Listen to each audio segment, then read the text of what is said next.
Radio Pelita Kasih yang dikasihi Tuhan Yesus, selamat pagi, salam sejahtera bagi Bapak, Ibu, Saudara-saudari sekalian. Selamat berjumpa kembali dengan pelayanan Renungan Harian Salom. Bagi Bapak, Ibu, Saudara-saudari yang berada di rumah maupun yang dalam perjalanan menuju tempat bekerja, Tuhan Yesus memberkati kita sekalian.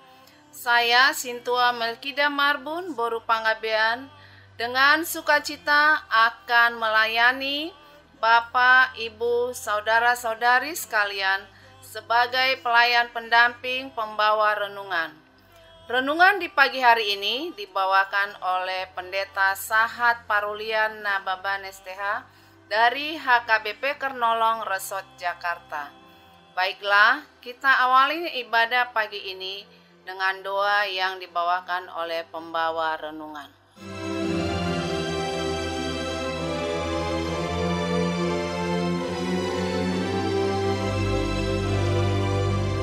Marilah kita berdoa. Terpujilah namamu ya Allah Bapa kami yang Maha Pengasih. Sebab Engkau telah memelihara kami hingga hari ini. Di pagi ini sebelum kami memulai aktivitas, terlebih dahulu kami beribadah kepadamu, mendengarkan dan merenungkan firman-Mu. Kuasailah hati dan pikiran kami dengan Roh Kudus, agar kami memahami makna firman Tuhan yang menuntun hidup kami sepanjang hari ini. Kasihanilah kami ya Bapa, dengarlah doa kami dalam nama Yesus Kristus Juru Selamat kami. Amin.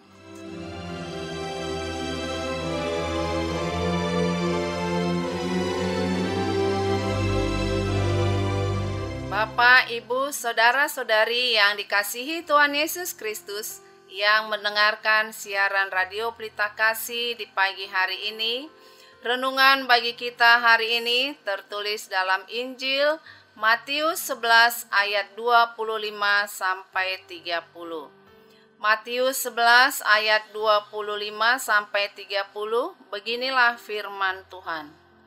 Pada waktu itu berkatalah Yesus, "Aku bersyukur kepadamu Bapa, Tuhan langit dan bumi, karena semuanya itu Engkau sembunyikan bagi orang bijak dan orang pandai, tetapi Engkau nyatakan kepada orang kecil.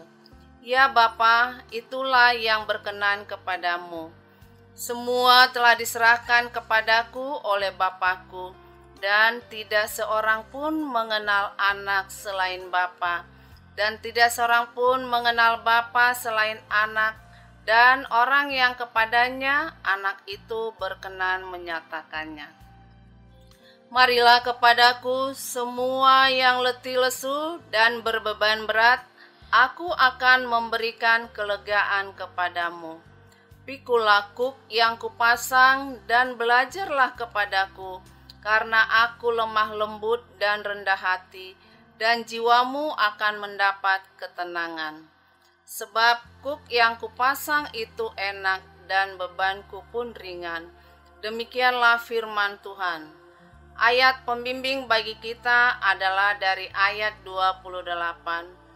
Marilah kepadaku semua yang letih lesu dan berbeban berat, aku akan memberi kelegaan kepadamu.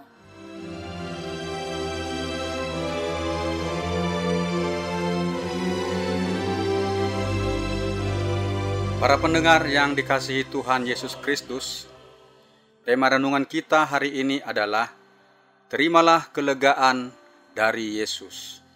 Terimalah kelegaan dari Yesus.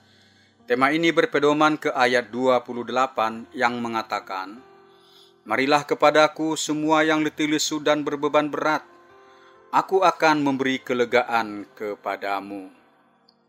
Para pendengar yang dikasihi Tuhan Yesus Kristus, pada pagi hari ini kita mendengar seruan Tuhan kita Yesus Kristus yang mengajak kita agar kita datang kepadanya untuk menerima kasih sayangnya, agar kita beroleh kelegaan dalam kehidupan kita. Kelegaan yang dimaksudkan Yesus yang hendak diberikannya kepada kita adalah pengampunan dosa, keselamatan, damai sejahtera, dan berkat-berkat yang membahagiakan dalam kehidupan kita. Kalau Yesus hendak memberi kasih sayangnya, apakah kita umat manusia mau datang untuk menerima anugerah yang diberikan Yesus? Apakah kita mau mendengar dan menuruti firman-Nya yang menuntun perjalanan hidup kita? Pada nas yang mendahului renungan ini dijelaskan, banyak orang yang menyatakan sikap penolakan dan kebencian terhadap Yesus. Yesus menyatakan rasa kecewanya terhadap sikap banyak orang, warga kota Korazim, Betsaida, dan Kapernaum, 3 kota besar di Galilea. Kedatangan Yesus memberitakan Injil kepada warga ketiga kota tersebut adalah bukti perhatian dan kasih Yesus yang besar kepada mereka, agar kasih Allah yang menyelamatkan umat manusia menjadi jelas terang benderang bagi mereka, agar mereka menerima Injil itu dan hidup baru dalam tuntunan Injil yang disampaikan oleh Yesus. Yesus telah menyembuhkan sedemikian banyak orang sakit di kota Korazim, Betsaida, dan Kapernaum. Tujuan Yesus menyembuhkan orang sakit itu tidak sebatas agar orang sakit itu lepas dari penderitaannya dan bersuka cita, tetapi agar warga ketiga kota tersebut, terutama para pemuka agamanya, tua-tua masyarakat, menyadari bahwa nubuat Nabi Yesaya tentang Mesias yang dijanjikan Allah, seperti yang tertulis dalam kitab Nabi Yesaya pasal 61 ayat 1 hingga ayat yang ketiga, itu telah digenapi. Sang Mesias itu telah hadir dan menyembuhkan orang-orang sakit, orang-orang yang kerasukan setan di antara mereka. Agar warga ketiga kota tersebut, baik para pemuka agama, tua-tua masyarakat, maupun masyarakat awam atau jemaat, percaya, berpengharapan kepada Yesus, dan menerima Yesus sebagai juru selamat mereka. Tetapi para pemuka agama dan tua-tua masyarakat ketiga kota itu tidak membuka hati untuk mengenal dan menerima Yesus sebagai Mesias. Sebaliknya mereka menentang Yesus dan bersekongkol untuk membunuh Dia, seperti yang ditulis dalam Injil Matius pasal 12 ayat 9 hingga ayat 14. Ketika Yesus di rumah ibadat menyembuhkan seorang yang mati tangannya sebelah, lalu orang-orang Farisi marah dan mereka bersekongkol hendak membunuh Yesus. Kesempatan emas untuk memperoleh keselamatan telah datang kepada warga ketiga kota itu di dalam kehadiran Yesus memberitakan Injil. Tetapi para pemuka agama, tua-tua masyarakat itu tidak peduli terhadap Injil tersebut. Tidak ada pertobatan dalam hidup mereka. Tetapi berbeda dengan masyarakat awamnya, justru mereka memberi hati untuk menghayati pengajaran Yesus. Karena itu Yesus mengecam para pemuka agama dan tua-tua masyarakat itu. Mereka dikatakan sebagai orang yang celaka. Itu adalah pertanda kemarahan Yesus pada mereka. Kita diingatkan agar jangan mengabaikan kesempatan emas untuk memperoleh anugerah Yesus, agar kita beroleh kelegaan dalam kehidupan kita. Kelegaan yang dimaksudkan Yesus yang hendak diberikannya kepada kita adalah pengampunan dosa, keselamatan, damai sejahtera, dan berkat-berkat yang membahagiakan dalam kehidupan kita. Para pendengar yang dikasihi Tuhan Yesus Kristus, dalam nas renungan ini, Yesus juga bersyukur kepada Allah Bapa karena hikmat Allah Bapa atau rancangan keselamatan dari Allah Bapa tersembunyi bagi orang-orang bijak dan pandai, tetapi nyata dan mudah dipahami oleh orang kecil atau orang-orang sederhana. Apa artinya? Siapakah orang bijak dan pandai dari orang Yahudi? Mereka adalah ahli-ahli Taurat, orang-orang Farisi, para imam. Mereka sangat tekun mendalami hukum Taurat, tetapi hati mereka tertutup terhadap pengajaran Yesus, tidak mau menerima Yesus sebagai Mesias atau Juru Selamat. Inilah yang disebut kesombongan dari kepintaran atau kesombongan dari pengetahuan. Orang-orang Farisi dan ahli-ahli Taurat Yahudi itu sering mengikuti Yesus ke berbagai kota atau desa untuk mendengar pengajarannya, tetapi tujuan mereka adalah untuk mengintai, mencari-cari jika ada sesuatu perkataan Yesus yang salah atau bertentangan terhadap hukum Taurat, agar kesalahan itu dapat mereka manfaatkan untuk menyerang atau mempersalahkan Yesus. Siapakah orang kecil itu? Mereka adalah masyarakat awam. Mereka tidak tahu banyak tentang ketentuan Taurat, tapi mereka datang mendengar pengajaran Yesus. Mereka datang mendengar pengajaran Yesus karena didorong kehausan jiwa mereka akan firman Tuhan. Mereka mendengar untuk percaya. Dalam Matius 7 ayat 28, kesan orang awam terhadap pengajaran Yesus. Dikatakan, takjublah orang banyak itu mendengar pengajarannya. Artinya, hati mereka terbuka menerima firman yang diajarkan Yesus. Dan itulah awal dari pertobatan dan hidup baru. Profesor William Berkeley, teolog besar dari Skotlandia, pernah mengatakan, setiap orang yang ingin mengenal pikiran, mengenal hati dan sifat Allah Bapa, baiklah ia memandang Yesus. Dengan hikmat dan pengetahuan yang dianugerahkan Allah Bapa kepada kita, kita harus mendalami kekayaan firman Tuhan, agar hidup kita berbuah untuk kemuliaan Tuhan. Dengan penuh kasih, Yesus mengajak umat manusia agar datang kepadanya untuk menerima kelegaan, kebahagiaan, keselamatan. Yesus berkata, marilah kepadaku, semua yang letih lesu dan berbeban berat, aku akan memberi kelegaan kepadamu. Ajakan ini pertama-tama dialamatkan kepada orang Yahudi, sebab mereka sesungguhnya sangat letih lesu. Beban mereka sangat berat, karena mereka menanggung ketentuan-ketentuan hukum Taurat.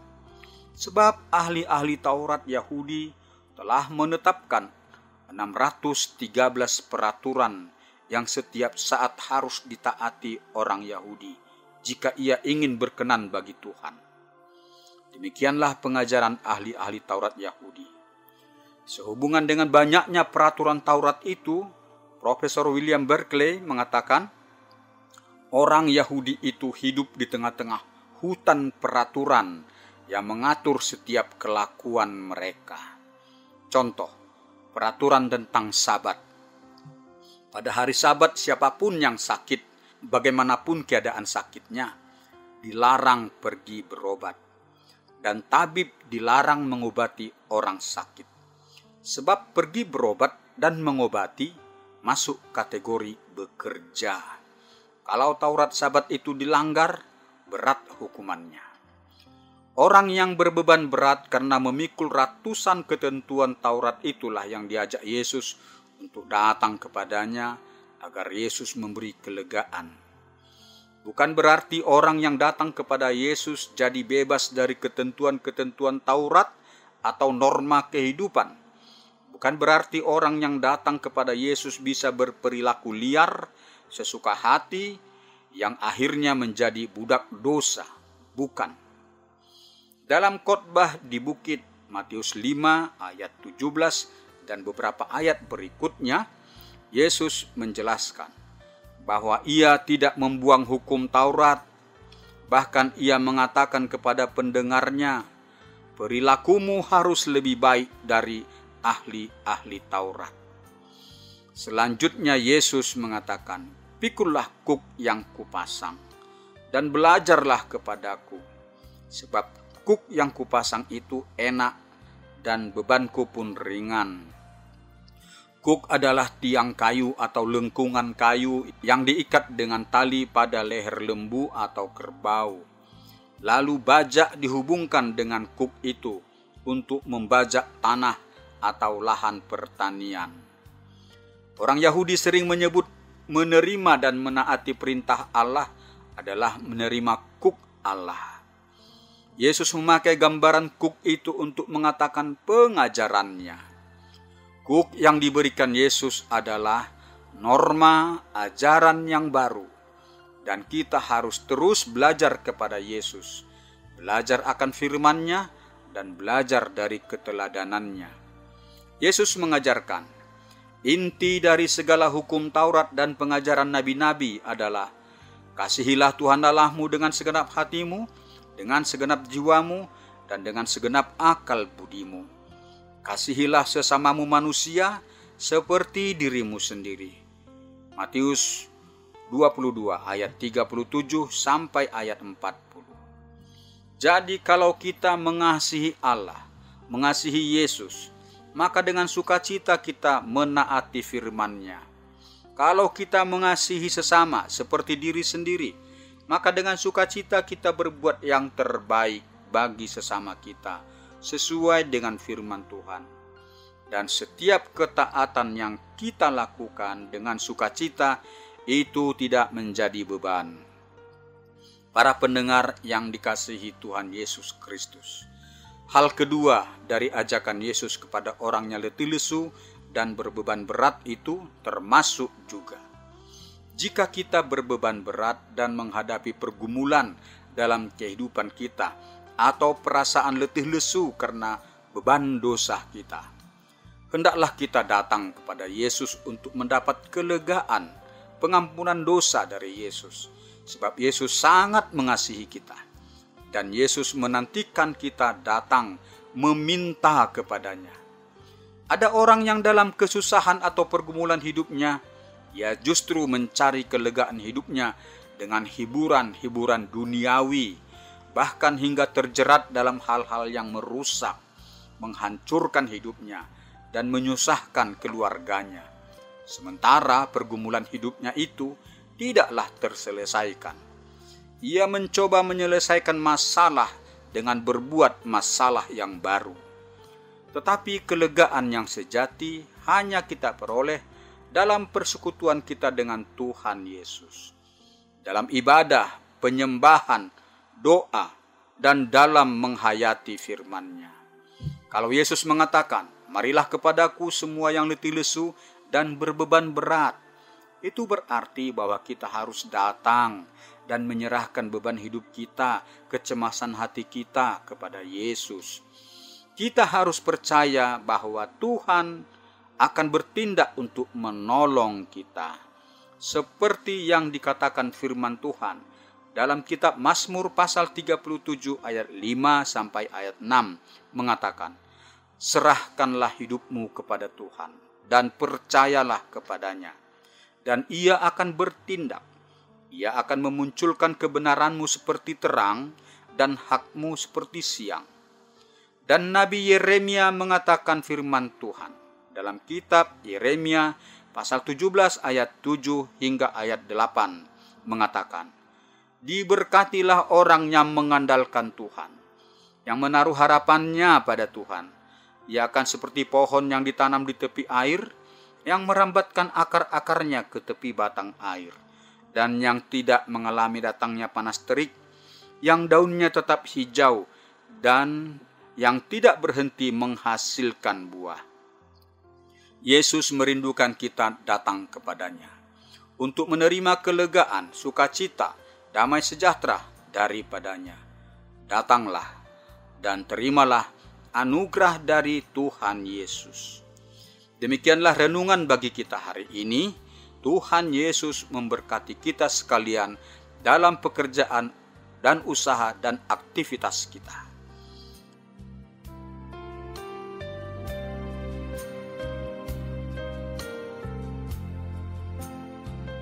Marilah kita berdoa. Terpujilah nama-Mu ya Allah Bapa, karena Engkau telah memberi firman-Mu bagi kami hari ini. Firman-Mu menuntun hidup kami. Kami harus datang kepada anak-Mu Tuhan Yesus Juru Selamat kami, sebab Yesuslah yang memberikan kelegaan bagi kami. Banyak pergumulan hidup yang menjadi beban berat bagi kami. Agar kami datang kepada Yesus untuk menyerahkan pergumulan hidup kami dan memohon pertolongan Yesus untuk memberkati kami, agar kami beroleh pertolongan untuk kebahagiaan hidup kami. Ya Allah Bapa, berkatilah kami bekerja hari ini untuk mencari nafkah hidup kami, agar kami memperoleh berkat-berkat-Mu melalui pekerjaan kami, untuk kesejahteraan hidup kami. Agar dengan berkat yang Tuhan berikan, kami juga menjadi saluran berkat bagi sesama yang sangat membutuhkan bantuan kasih. Engkaulah sumber keselamatan bagi kami, menjauhkan kami dari mara bahaya dan dari penyakit. Kami juga mendoakan sahabat Radio Pelita Kasih dimanapun mereka berada. Tuhan senantiasa memberkati mereka yang mendengar firman-Mu, sehingga mereka percaya kepada Tuhan Yesus Kristus dan mereka beroleh keselamatan. Berkatilah mereka agar berhasil dalam pekerjaan mereka. Beri penghiburan bagi orang yang berduka, agar mereka menang atas pergumulan hidup dan bersuka cita memuliakan nama-Mu. Berilah kesembuhan bagi orang yang sakit, agar mereka bersuka cita bersyukur kepadamu. Berilah pertolongan bagi orang yang kesesakan, agar mereka menang atas pergumulan kehidupan mereka dan bersuka cita bersyukur kepadamu.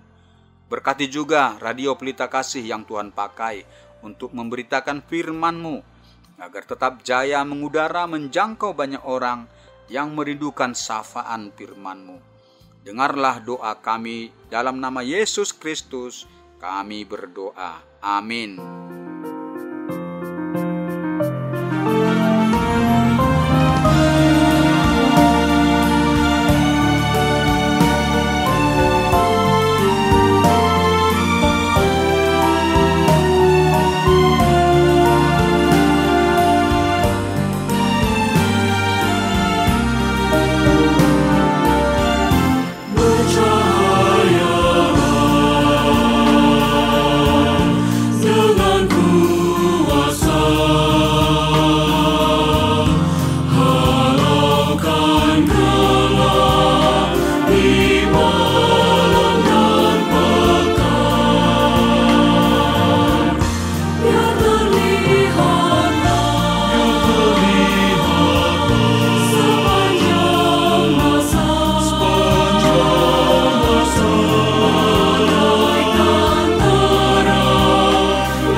Sahabat Radio Pelita Kasih yang dikasihi Tuhan Yesus, marilah kita mendengarkan beberapa informasi berikut ini.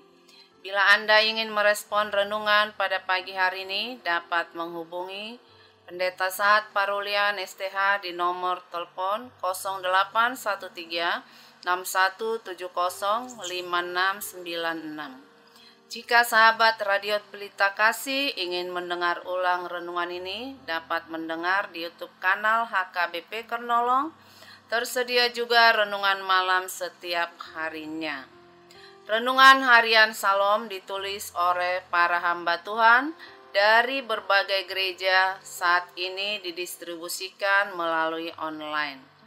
HKBP Kernolong memiliki ruang serbaguna berkapasitas 350 kursi yang bisa dibagi menjadi 2. Bagi yang membutuhkan dapat menghubungi 1 Inang Sinurat di nomor telepon 021 390 9785 atau 0813 8614 2835. 2. Inang Sintua Nyonya Lumban Raja Boru Situmorang di nomor telepon 0821 1470 7797. Jam ibadah dan gembala. Jam ibadah dilaksanakan 3 kali, yaitu jam 7 berbahasa Indonesia tanpa live streaming, 2 jam 9.30 berbahasa Batak sekaligus live streaming di YouTube kanal HKBP Kernolong, 3 jam 18 atau jam 6 sore berbahasa Indonesia tanpa live streaming. Digembalakan oleh 1 Pendeta Robert S. Pandiangan MTH, 2 Pendeta Sahat Parulian STH, 3 Bibel Pro Juliani Boru Tarihoran. Bagi Anda yang ingin didoakan dapat menghubungi Sintua Hotmatiur Tampu Bolon Boru Manurung di nomor telepon 0878 7547 8383. Segenap pengurus harian Salom menyampaikan salam kasih kepada seluruh pendengar dan pendukung acara ini, kepada jemaat Tuhan interdenominasi dan seluruh jemaat Tuhan dimanapun berada. Kami juga menghimbau kepada seluruh pendengar Radio Pelita Kasih agar senantiasa melaksanakan protokol kesehatan yang dianjurkan oleh pemerintah. Kiranya Tuhan Yesus senantiasa memberkati kita semua. Horas.